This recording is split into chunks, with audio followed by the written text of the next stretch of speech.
안녕하세요. 안녕하세요. 네, 안한석입니다. 지금 수업을 하기 앞서서 교재 소개를 먼저 하고 하겠습니다. 교재를 보시면 책에 1권과 2권이 있죠. 1권과 2권인데 1권을 보시면 문법,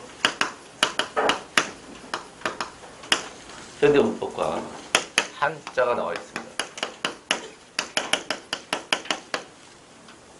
1권에는 문법과 한문 한자가 나와 있습니다. 2권에는 문학, 비문학 있고요. 고전 문법이 들어있습니다.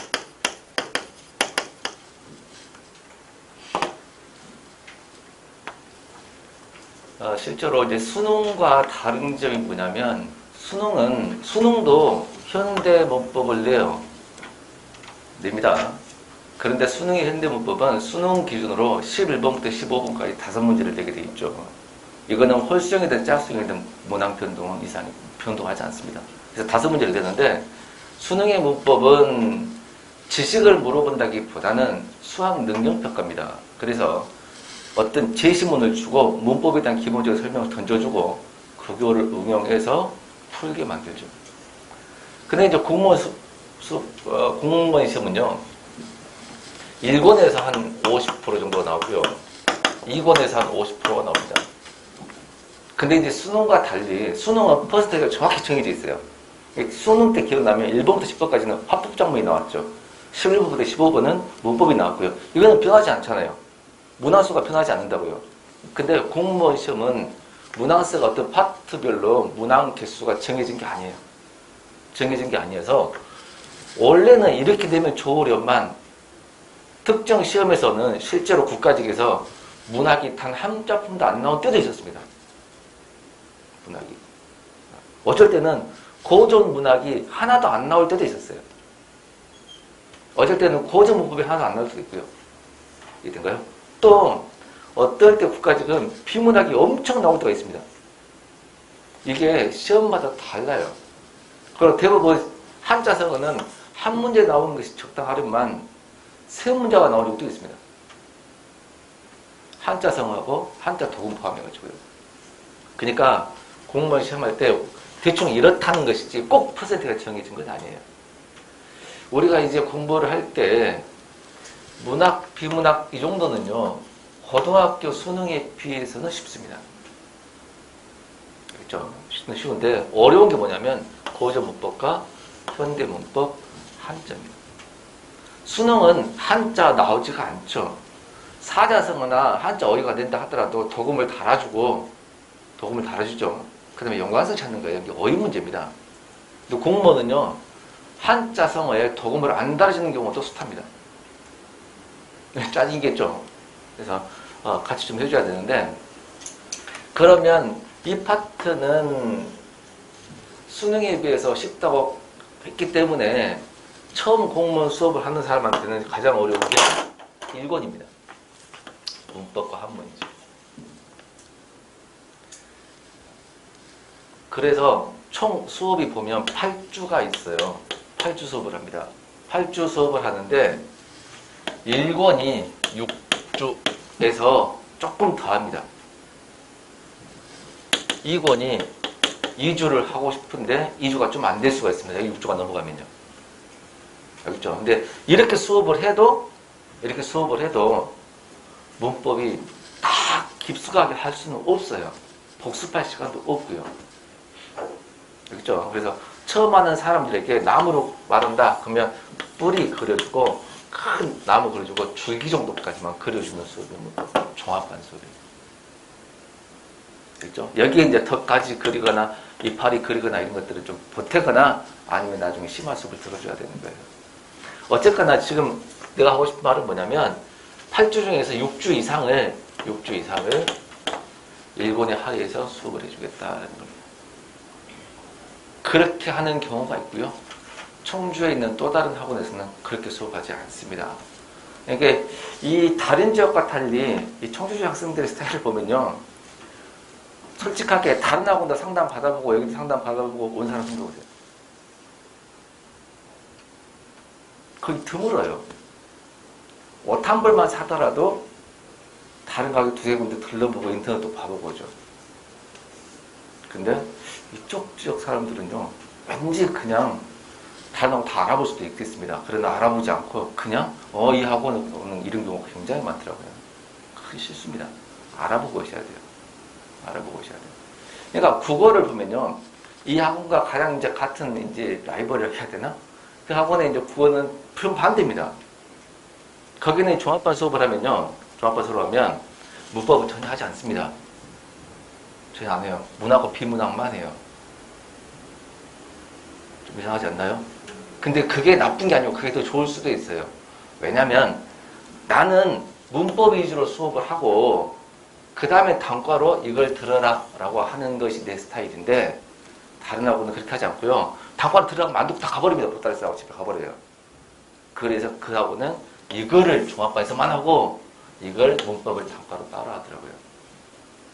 사람에 따라 다른 장단점은 있겠죠. 장단점은 뭐냐? 제 수업을 이렇게 문법 위주로 해요. 그죠? 그 다음에 영어를 하는데, 이거는 짧은 기간에 어떻게 다 해주겠어요? 시, 작품문학 다 해줄 수 있나요? 소설, 고전문학을 다 해주면 못 해주죠. 그래서 시, 작품문학이나 소설에 나올 만한 작품 위주로, 고전문학 작품 위주로 설명하는 것들은 특강을 해서 단과에 다시 합니다. 그 수업이 야간에 있어요. 그러면 제대로 이제 한 바퀴를 돌려면 종합반에서 이 수업을 듣고 부족한 이 파트, 이걸 포함해서 이번 파트는 저녁에 하는 단과를 들어주면 완벽하게 끝난다. 한 바퀴가 돈다는 겁니다. 완벽히 끝난 건 아니고요. 한 바퀴가 돈다 이렇게 말씀을 드리고 싶네요. 그래서 스타일이 좀 다르구나 라는 것도 좀 알아두시고, 그 다음에 수업은요, 한 번만 들어가지고는 그날은 이해가 돼요. 집에 가면 다 잊어버립니다. 그게 공부예요. 왜냐면 수능처럼 입시하고처럼 조금씩 하면 복습 안 해도 돼요. 근데 공부는 이제 왕창 쏟아내거든요. 그날 수업 분량이 엄청 많아요. 또 쌓이고 많으니까. 그러다 보니까 일단 동영상 강의 신청하셔가지고 오늘 수업한 거에 대해서 언제 올라갈지 모르겠어. 오늘 내일 올라가겠죠. 그러면 그걸 한번 또 동영상을 통해서 복습하시라고. 책 보고 하지 마시고요. 그렇죠? 그러면 판사할 때도 마찬가지입니다. 판사를 하느라고 수업을 놓치는 경우가 굉장히 많아요. 무슨 말이냐면 연예인들 공연할 때 봤나요? 카메라를 찍고 있으면 공연을 제대로 못 봐요. 공연을 제대로 보면 카메라를 못 찍죠. 이해된가요? 그래서 수업할 때는 수업에 집중해달라. 판사 같은 경우는 판사하느라고 해버리면 수업을 놓치는 경우가 굉장히 많아요. 그래서 판사에 연연하기보다는 수업을 집중해서 들으시되, 그럼 판사는요 하면 동영상을 보고 다시 체크를 하시든지 아니면 휴대폰으로 사진을 막 찍으세요. 그때 그게 최고예요. 사진 찍어가지고 막 나중에 사진 보고 이제 확대식으로 적으면 되잖아. 그렇죠? 그래서 어쨌든 간에 그걸 한다 하더라도 완벽하게 이해되기 힘들어요. 그래서 적어도 2번 정도는 들어주십사라는 말씀을 드립니다. 알겠죠? 싫어하면 어쩔 수 없고요. 알겠죠? 그래서 종합반에서 1년 프로그램 다 이야기한다는 것도 좀 그렇고, 그런데 단과 수업할 때 말씀을 드리지만 종합반에서는 이 정도. 알겠죠? 그래서 실은 종합반이 듣고 저녁에 하는 문학, 비문학 특강, 고전문법 특강, 이권 특강도 좀 들으면 한 바퀴가 끝난다라는 말씀을 드립니다. 알겠죠? 그 다음 오늘은 9시 수업을 시작했죠? 다음 주부터는 8시 50분에 시작합니다. 8시 50분에 수업이 시작하는데, 자, 수업은 9시 시작을 할 거예요. 근데 8시 50분에 뭐 할 거냐면, 오면 이 자리 앞자리가 시험지가 나와 있을 겁니다. 그럼 오늘 6시간에 배웠잖아요. 오늘 6시간 수업하면 오늘 배운 6시간에 작년 제작에 기출문제가 있겠죠. 기출문제를 이제 풀어보는 겁니다. 그렇죠. 10분이면 충분히 끝나요. 그 다음에 시험 딱 끝나면 수업 시작하기 전에 내가 질문하라 할 거예요. 그럼 오늘 시험 봤던 거 질문하라 그러면 질문하시면 돼요.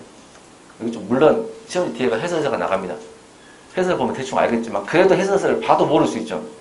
그러면 질문하시면 설명을 해주겠다는 말씀을 드립니다. 알겠죠? 그래서 다음 시간에는 항상 몇 분 전에 오셔야 돼? 10분 전에 오셔가지고 앞에 있는 문제를 다 풀어보시기 바랍니다. 알겠죠? 자, 이제 뭘 할 거냐면 기출문제 10문제를 하는데 6시간 배우고 10문제 하는데 어느 직렬이 있는가 봐야 그 직렬에 맞게끔 문제를 기출문제를 내주겠죠. 법원직, 국회직 손 들어보세요. 경찰직 손 들어보세요. 소방직 손 들어보세요. 소방직은 한 문제씩만 넣을게요. 한 명밖에 없으니까. 공무원 손 들어보세요. 공무원도 한 문제씩만 넣을게요. 한 3명 정도는 되면 좀 넣겠지만, 알겠죠? 나머지는 일행으로. 혹시 다른 직렬 있나요? 지역인지 손 들어보세요. 지역인지 없죠? 그럼 나머지는 일행으로 난 말씀이신데, 그러면 10문제 중에서 일행 문제를 8문제, 소방과 공무원 문제를 한 문제씩 내도록 하겠습니다. 알겠죠? 이렇게 하시면 되겠죠. 그 다음 질문을 좀 하면 좋아요. 질문. 왜냐면 수업 도중에 이해를 제대로 했을까 싶어가지고 내가 질문을 던지거든요. 그러면 충청도 특성상 대답을 안 해요. 물어보면 피드백을 하고 대답을 해야 되는데 물어보면 대답을 안 해요. 대답을 안 하는 경우는 두 가지죠. 하나는 몰라서, 또 하나는 성격상. 그게 뭐 있나요? 없죠. 그 둘 중에 하나 아닌가? 그죠? 근데 보면 대답을 안 하면 몰라서 안 한 것 같은데, 심지어는 대답 하도 안 하니까 내가 기억, 니은, 디귿, 리을 중에 기억 다음에 니은이야. 니은 다음에 뭐야? 내가 기억, 니은, 디귿, 리을 중에서 말했거든? 기억 다음에 니은이야. 니은 다음에 뭐야? 하면 디귿으로 대답을 안 해요. 그러면 이거는 대답을 몰라서 안 한 게 아니고 싫어서 안 한 것 같다 싶어가지고 그 이후부터는 어때요? 이쪽 지역에 대답을 안 하니까 알아도 안 한다 생각해서 막 넘어가 버립니다. 이해돼요? 그리고 개인적으로 질문하는 거 굉장히 싫어해요. 근데 전체적으로 질문하면 대답 안 하고 개인적으로 질문하면 자기한테 질문을 싫어하고요. 알겠죠? 그래서 이제 충청도 수업할 때는 스타일이 조금 내가 바뀌었는데 여러분들이 질문했으면 좋겠다라는 생각. 지금 카메라로 촬영하고 있지만 수업 도중에 손 들고 질문하셔도 돼요. 말하고 있는 도중에 제 말을 끊고 질문하셔도 돼요. 그 정도로 질문하시면 됩니다. 단 질문을 하려고 하면 공부를 해야 질문이 되지 않을까? 그렇죠? 그래서 동영상을 보고 복습한 다음에 질문을 하시라는 거지. 그러면 지난주에 배웠던 것이 질문할 수도 있는 거고, 점심 시간에 보고 공부한 것을 질문할 수 있는 거고, 쉬는 시간에도 화장실 얼른 다녀와서 어딘가 공부하시라는 겁니다. 복습이 중요해요. 예습은요, 알아 예습을 하지. 그러죠? 알아 예습을 하는 거죠. 안 됩니다. 그래서 복습을 좀 해달라. 그래야 뭐가 나온다? 질문이 나온다. 알겠죠? 그래서 복습을 해가지고 질문을 하시기 바랍니다. 그 정도 설명을 좀 드릴게요. 혹시 질문 있나요? 1년 프로그램을 설명해 주면 좋겠지만 그것은 그냥 단과 수업할 때 설명하고 이 정도만 설명하고 마칠게요.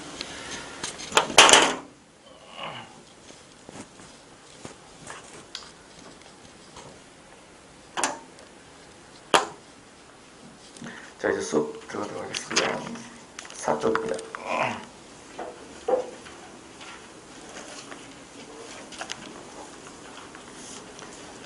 1번 언어 일반되는데요. 개념 그랬죠? 언어의 개념, 언어의 뜻 그 말이에요. 언어의 뜻 그 말인데 언어 봅시다. 언어의 뜻. 음성과 문자를 형식으로 하여 일정한 뜻을 나타내는 자의적인 음성 기호 체계. 이번에 언어의 3에서 실은 언어의 개념이 중요한 말인데 언어의 개념 자체가 시험에 절대 안 나와요. 그렇죠? 언어에서 보면 1번에 보면 음성과 문자를 형식으로 하라 그랬죠? 자, 음성과 문자를 형식으로 하여라고 했는데 음성과 문자를 형식으로 하여 그랬습니다. 이때 음성을 뭐라고 음성이라 하냐면 사람의 목소리, 사람의 목소리. 문자는 한마디로 다른 말로 글자죠. 같은 말이죠. 사람의 목소리로 나오는 것도 언어이고 글자로 표현한 것도 언어이다. 사람 목소리로 나온 언어를 음성 언어 라고 이야기하고 문자로 표현한 것을 문자 언어라고 합니다. 그러니까 우리가 언어라 하면 말만 언어인 것 같은데 글자도 언어이다. 이 말을 좀 알아두시기 바랍니다. 국어에서는 글자도 언어이구나. 그렇죠? 1번 언어의 3요소가 나와 있습니다.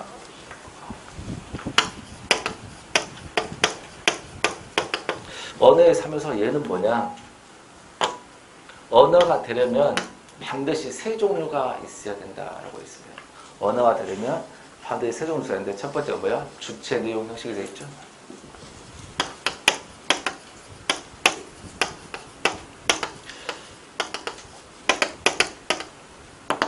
자, 언어가 되려면 주체는 누가 그 말이에요.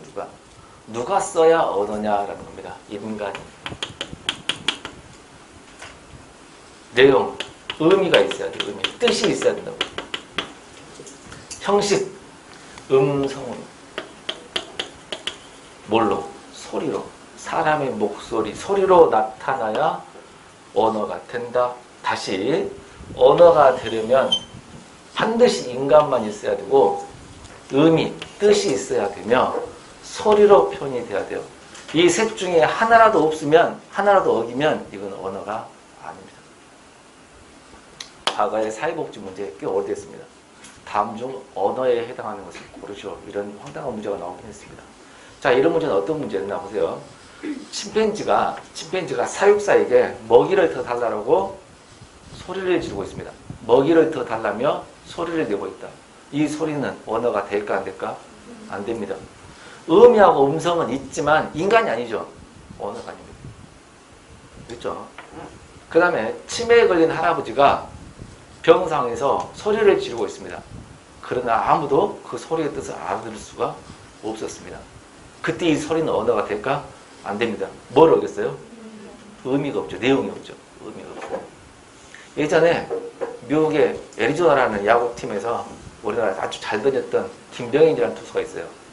근데 김병인 투수가 뭐 때문인지 잘 모르겠지만 관중석을 향해서 이렇게 한 적이 있습니다. 징계 먹었는데 이게 우리나라만 욕인 줄 알았더니 전 세계 공통이고. 자, 김병인이 이렇게 해가지고 사람들이 야유하고 난리 났습니다. 알아먹었다는 얘기죠. 사람이 있고 뜻도 있습니다. 근데 뭐가 없어요? 음성이 없죠. 이건 언어가 아닙니다. 그러면 비언어적 표현이라고 하는데 언어가 아닙니다. 그러면 이것들을 다 갖춘 것들이라야 뭐가 된다? 언어가 된다. 뭐 이렇게 아시면 되겠네요. 그리고 중요한 게 뭐야? 앞으로 국어 시간에 음성이란 말 나오면 뭐다? 사람의 목소리를 음성이라고 합니다. 알겠죠? 다시 음성이 뭐다? 사람의 목소리를 음성이라고 합니다. 3번 언어의 기능, 사상, 감정 전달하는 게 당연한 말이고 언어의 특성 빨간색 있죠.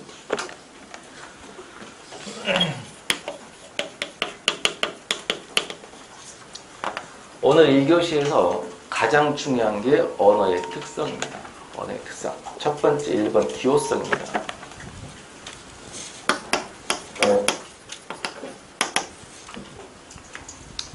읽어볼까요? 언어는 의미를 음성에 담은 상징적인 기호책이다.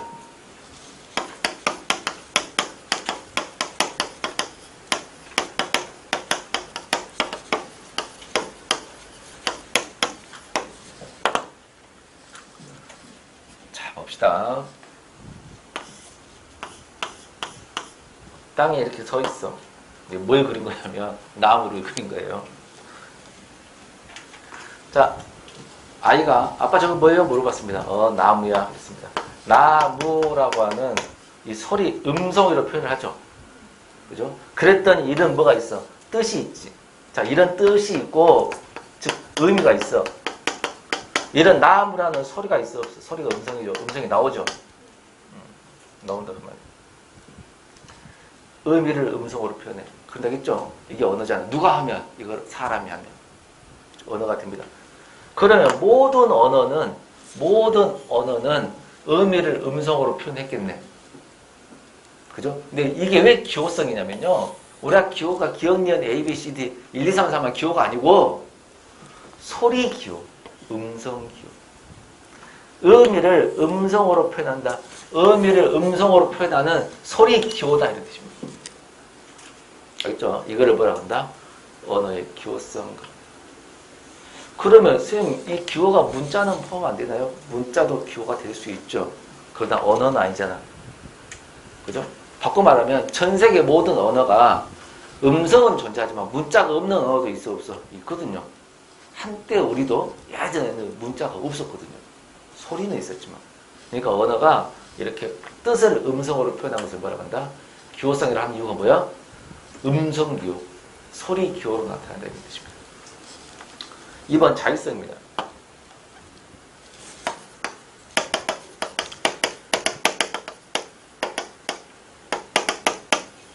이 자의성을 보시면요. 이 자자가 임의 자자예요. 이건 뜻이란 뜻이고요. 글자 그대로 해석하면 뜻, 의미를 정하는데 임의적으로 정했다. 뜻풀이 한번 봅시다. 언어의 개념과 음성의 결합. 개념이 의미야, 의미. 의미. 필연적 관계가 아니라 의미와 음성의 결합은 필연적 관계가 아니고 언중의 임의대로 결합시킨 것이다. 언중이란 말은 언어를 사용하는 대중을 언중 그래요. 언어를 사용하는 대중들의 임의대로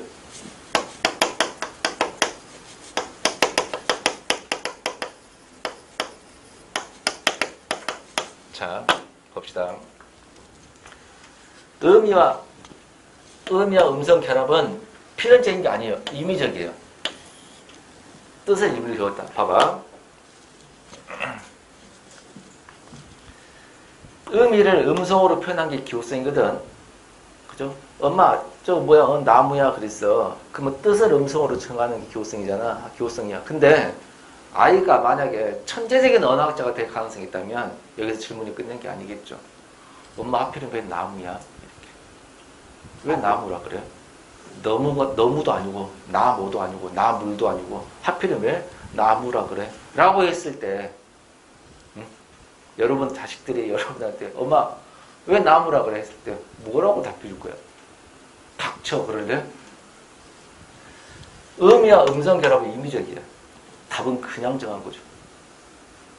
특별한 필연적인 이유가 있다 없다? 필연적 이유가 없다는 겁니다. 나무라 했으니까 나무지. 맨 처음 정할 때 나무였으면 나무고 너무였으면 너무가 되는 거예요. 처음 정할 때 나물이었으면 나물이 되는 거죠. 그 맨 처음 의미를 음성으로 표현하는데 여기는 필연적 이유가 있다 없다? 필연적 이유가 없다. 그냥 정했다. 이걸 뭐라고 그래? 자의.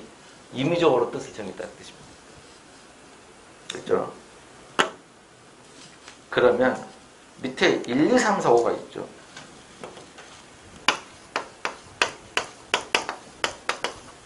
이 1, 2, 3, 4, 5가 자의성에 대한 근거들이 되는 겁니다. 자의성에 대한 근거들이. 첫 번째 볼까요? 언어마다 말소리가 다릅니다. 이건 안 적을게요. 언어마다 말소리가 다른다는 것은 봐봐. 우리나라에서는 요거를 나무라는 소리로 내지. 필연적 이유가 있어 없어? 없어. 근데 영국 놈들은 얘를 뭐라고 부르냐면 틀이라 그래요. 일본이나 중국이나 프랑스나 이탈리아는 어느 나라를 가더라도 각자 이 나무를 지기 나라 말로 달리 말하지. 그렇게 정하는 이유가 있어 없어? 영국 놈들이 틀이라고 부르는 이유가 있어 없어?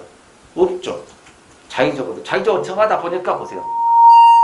언어마다 말소리가 다른 겁니다. 이해된가요? 언어마다 말소리가 다른. 만약에 얘를 나무라고 부르는 이유가 있었다면 각 나라별로 말소리가 달라질 이유가 없죠. 그냥 짓다 보니까 그렇게 달라질 거죠. 알겠죠? 그냥 오셔도 돼요. 2번입니다. 그 다음 도움, 이어나 이음, 동이 왔다. 이 말은 뭐냐면 도움, 이어나 이음, 동이 있다는 건데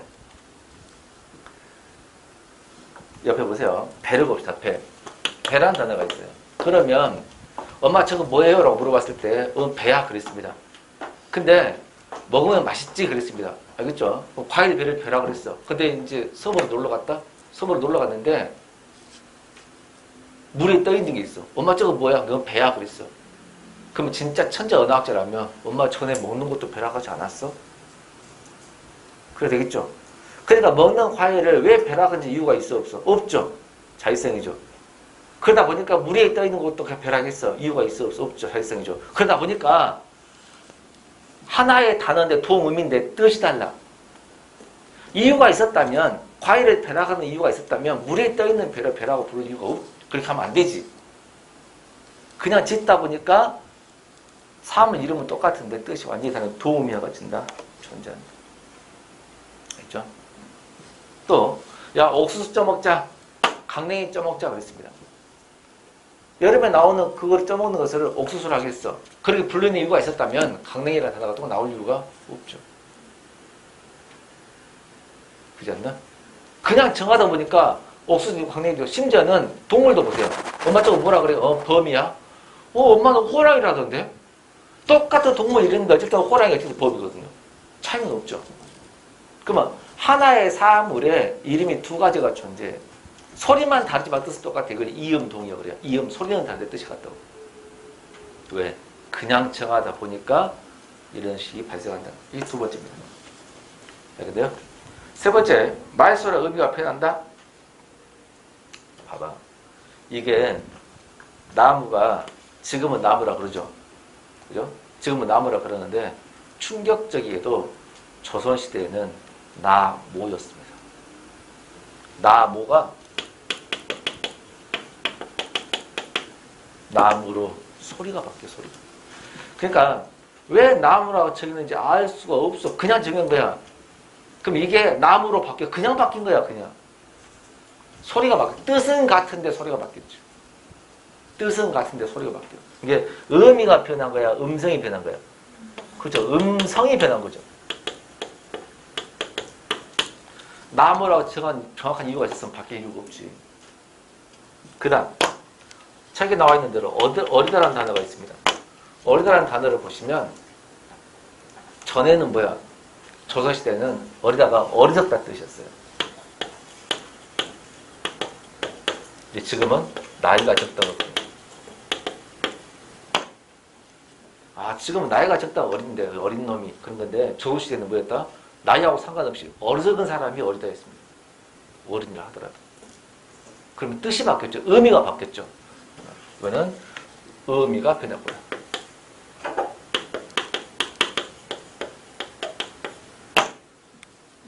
왜 바뀌냐고? 그냥 바뀐 거예요. 다시 왜 바뀌었냐? 그냥 바뀐 거예요. 그러니까 음성이나 의미가 긴 시간의 흐름에 따라 바뀌기도 한다. 왜 바뀌냐고? 이유가 있어 없어? 없죠. 이게 자의적이에요. 그 다음 복수표준어가 존재한다. 아까 옥수수, 강냉이 이런 겁니다. 물방개, 성들이 마찬가지죠. 자, 물방개, 성들이 보면 곤충이거든요. 얘를 물방개라 그래요. 성들이라고 하고요. 뜻 차이는 없습니다. 그러면 하나의 동물, 사물에 이름이 몇 가지야? 두 가지, 세 가지가 있을 수도 있다. 복수표준이라고 그래요. 복수표준이 존재하는데 이것도 자의성입니다. 왜? 왜 물방개라고 하는 이유가 없죠. 왜 성들이라고 하는 이유가 없죠. 그러니까 이름이 두 개, 세 개가 나올 수도 있다는 거예요. 마지막 방언이 존재한다. 서울 사람들은 부추라고 그래요. 근데 경상도 쪽과 일부 충청도 조금은 정구지라고 돼요. 왜 그 야채를, 식물을 부추라고 하고 왜 정구지라고 하는지 그냥 정구지라고 정해 있어. 그러다 보니까 얘는 사람들이 모르는 사람도 있으니까 표준 아님. 방언이 존재한 것도 뭐야? 그냥 정하니까. 이 모든 게 다 뭐야? 자의성의 근거다. 그럼 시험에는 어떻게 나오냐면요. 다음 중 자의성의 근거에 해당하는 걸 고르시오. 라고 하거나 이 5가지 중에서 서너 가지 특징을 써놓고 다음은 언어의 무슨 성에 대한 특징이냐 물어보면 이걸 다 포함할 수 있는 것은 자의성밖에 없습니다. 알겠나요? 이거를 맞추라는 거죠. 3번 사기성인데요.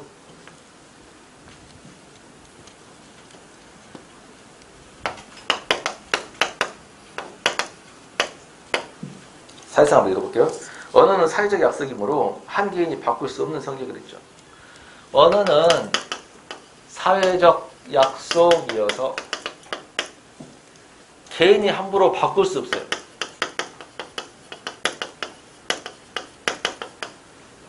개인이 함부로 바꿀 수 없다. 이게 바꿀력자거든요. 불역성이라고 하는데 개인이 함부로 바꿀 수 없다.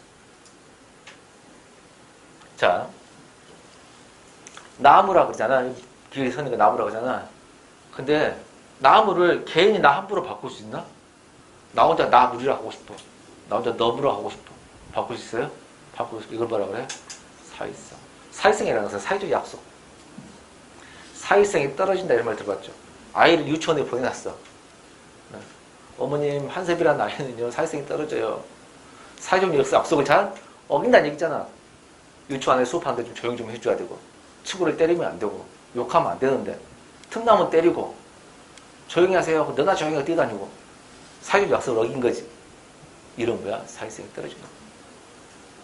그러니까 사회적 약속이기 때문에 개인이 바꿀 수 없다고. 국립국어원에서 바꿀 수는 있습니다. 어느 정책에 의해서. 근데 개인이 함부로 바꿀 수 있는 뭐라 그래? 사회성이라고 그래요. 자, 여기까지 복습. 봅시다. 길이에 서 있는 얘를 뭘로 표현해? 나무라는 소리로 표현해. 나무라는 소리로 표현한다. 너네 무슨 성? 교성. 너네 교성. 알겠죠? 근데 왜 나무를 하는지 필연적 이유가 있다 없다? 없다. 무슨 성? 자율성. 그런데 한번 정해지면 개인이 바꿀 수 없다. 무슨 성? 자율성. 요즘은 굉장히 중요합니다. 요 세 개를 왔다 갔다 자기로 다 돼야 돼요. 4번 역사성입니다.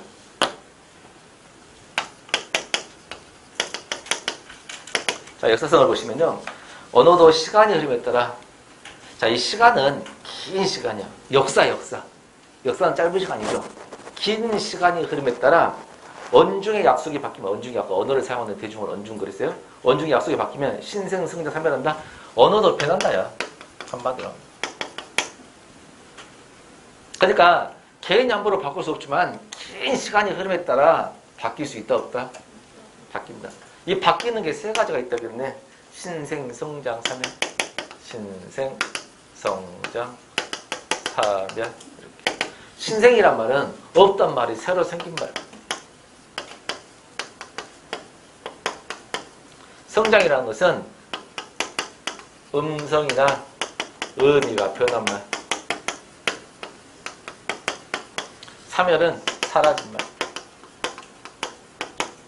이렇게.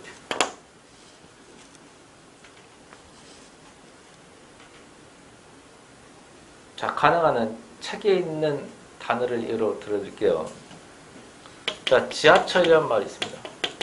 예전에 지하철이라는 말이 있었을까? 없었죠. 긴 시간의 흐름에 따라 없던 말이 생겨나게 돼. 역사성입니다. 그럼 분필이라는 단어도 예전부터 있었을까? 어느 순간 생겼죠. 다 역사성. 지금 우리가 사용하고 있는 단어가 새로 생겨난 말 아닌가? 대부분 다 뭐야? 역사성입니다. 새로 생겨난 말. 그 다음에 음성이나 의미가 변해. 요거 음성이 변해. 의미가 변해. 이거 의미가 변해. 돼요? 자, 나무가 됐다든가,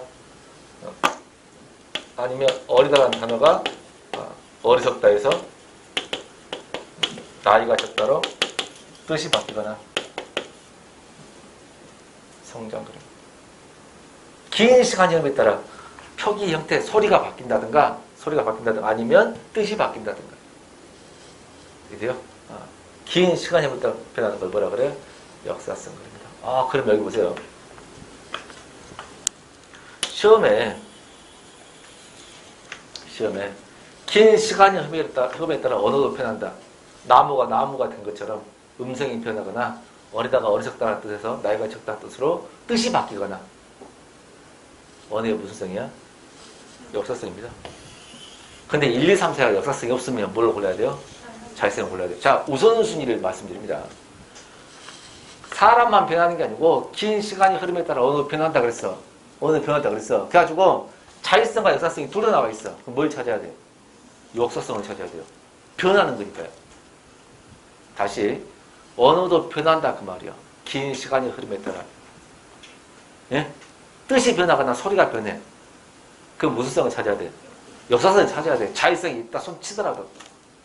알겠죠? 근데 1, 2, 3, 4가 역사성이 없다고 뭘 불러야 돼? 차선적으로 자율성을 부르면 돼. 뭐가 잡겠나요? 그 다음 3열 사라진 말이었죠. 우리 책에는 뭐가 나왔어? 온, 100이라는 뜻으로. 지금의 온 식구, 온 가족할 때 전체라는 뜻이지만 숫자라는 뜻으로 100. 알겠죠? 그 다음에 성씨 중에 이씨 있죠, 이씨.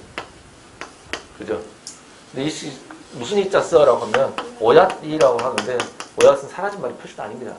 지금은 표준어가 뭐냐면 자두입니다. 자두. 그러면 오얏이란 말은 사라졌네. 긴 시간이 흐름에 따라 사라진 말들. 이런 것들이 뭐야? 역사성이 들어요. 알겠죠? 이 세 가지 변화입니다. 그 다음 5번 개방성입니다.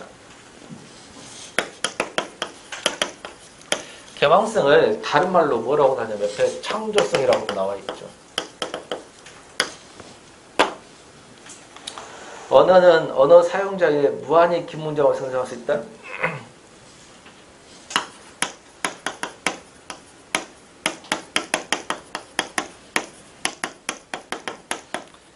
인간은 무한히 긴 문장을 만들었어요. 무슨 말이냐면, 야, 나하고 내기하자. 무슨 내기할까? 누가 더 문장 길게 만들지 내기하자. 포기하지만 않으면 계속 길게 만들 수 있죠. 나는 밥을 먹고 빵을 먹고 뭘 먹지 않았고 계속 하면 되잖아. 문장 길이는 무한히 길게 만들 수 있어요. 이게 뭐야? 개방성 창조성입니다. 왜 개방성 창조성이 그러냐? 창조라는 것은 만들어 쓰는 거죠. 긴 문장을. 개방은 문장 끝이 닫혀져 있는 게 열려있다는 뜻이에요. 문장 끝에 계속 열려있다. 계속 간다는 말이죠. 두 번째.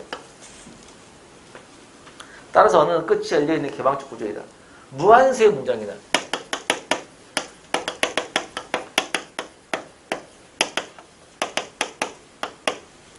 무한수의. 너 문장 몇 개나 만들 수 있어. 포기하지 않으면 계속 만들 수 있죠. 나는 밥을 먹었다. 나는 빵을 먹었다. 밥을 먹지 않았다. 국을 먹었다. 꽃향기를 맡았다. 꽃을 보았다. 문장 개수는 한두 개가 아니죠. 무한수의 문장을 만들어 쓴다고 창조했어. 문장 개수가 닫혀지는 걸 열려있다고 개방했어. 알겠죠? 그 다음 볼까요? 니은 보세요. 언어의 개방은 곧 사고의 개방으로 이어진다. 따라서 우리는 언어를 통해서 이 세상에 존재하지 않는 것이나 추상적이고 관념적으로 표현할 수 있다. 추상적이고 관념적인 것 만들어 쓴다. 그 다음 그 앞에 보면 이 세상에 존재하지 않는 것 나와 있죠. 네.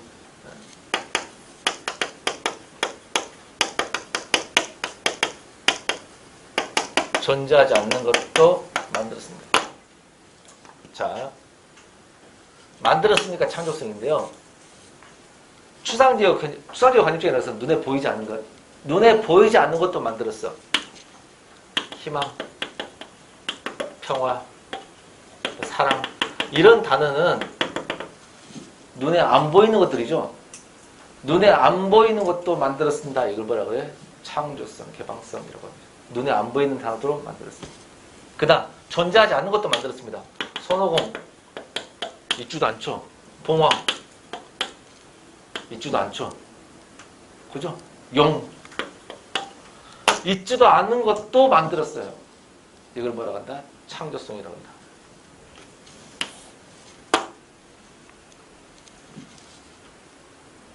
심지어 투명인간. 투명인간이라는 말도 만들었습니다. 투명인간도 써볼까요? 있지도 않은 걸 만들었습니다.